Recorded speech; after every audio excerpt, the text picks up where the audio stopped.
Miarabantsika rehetra manaraka tsy tapaka an'izao vidéo izao ny tenako amin'ity an'ity Jehova ny hamonjy anao sy ny ankohonanao izany. Ilaza kely ny fandaharam-potoana mahakasika ny faran'ny taona ara-baiboly sy ny taom-baovao ara-baiboly izany ny tenako androany. Ho tanterahantsika ny alarobia ho avy izao. Alarobia ho avy izao nisy alim-bavaka lehibe zany ho tanterahantsika ny alarobia, hamaranana ny taona eo anatrehan'Andriamanitra, hamaranana ny taona amin'ny fifaliana, hamaranana ny taona amina vavaka sy fiderana ho tanterahana ny alarobia alina ho avy izao. Satria moa zany amin'ny ray ora maraina mahery kely eo zany no potra ny taona vaovao na ny volana vaovao dia tonga dia tohizantsika zany le alim-bavaka, tohizantsika makany amin'ny taona vaovao. Dia misy fotoam-bavaka zany manomboka eo amin'ny sivy sasany alina eo ka hatrany amin'ny roa sasany maraina any faranana ny taona, dia avy eo tsika tonga dia miditra avy hatrany ao anatin'ny taona vaovao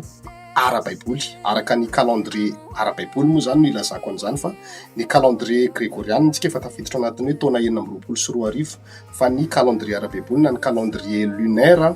dia mbola ao anatin'izay taona vaovao sy faran'ny taona izay zany sika ny alarobia ho avy izao. Ka eto dia manasantsika rehetrarehetra ny tanterantsika ny toerana dia eny Ambotsiry eo akaikin'ny école Le Petit-Ny raha avy aty Ambatomainty ianao zany miakatra makany Ambotsiry dia mahita pharmacie Ambotsiry sy FJKM Ambotsiry dia mipita ianao mahita ny lalana miakatra droite iny dia misy fidinana be izay midina amin'ny fidinana io aloha ianao mahita pompe fatsakana dia mivily manaraka an'ilay pavia droite tonga dia miakatra ao ambony eo ilay trano, tonga na fiara tonga na moto afaka tonga avokoa isika rehetra tsy hakanavaka na avy any amin'ny fiangonana Veza na avy any amin'ny fiangonana Veza ndao hiaraka hivavaka isika. Tena hoe alim-bavaka,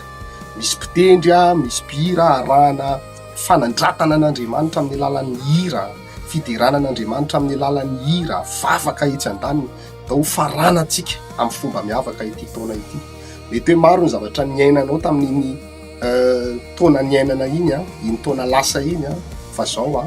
dao faranantsika amin'ny vavaka sy amin'ny fisaorana le izy ho voninahitran'Andriamanitra irery any dia miditra ny taona vaovao arahana tsodrano, amiditra tanana ny mpanokon'Andriamanitra sady tsodrano antsika tsirairay avy dia mihitsy manantena fa aneo ny voninahiny eo amin'ny fiainanao ny tompo izany. Dao ary araka indray tsodranotsika, dao iaraka marana ny taona amin'ny fanandratana an'Andriamanitra sy amin'ny fisaorana an'Andriamanitra sy ny fiderana azy tsika rehetra. Amin'ny larobia ary ny fotoanantsika manomboka amin'ny sivy sasany alina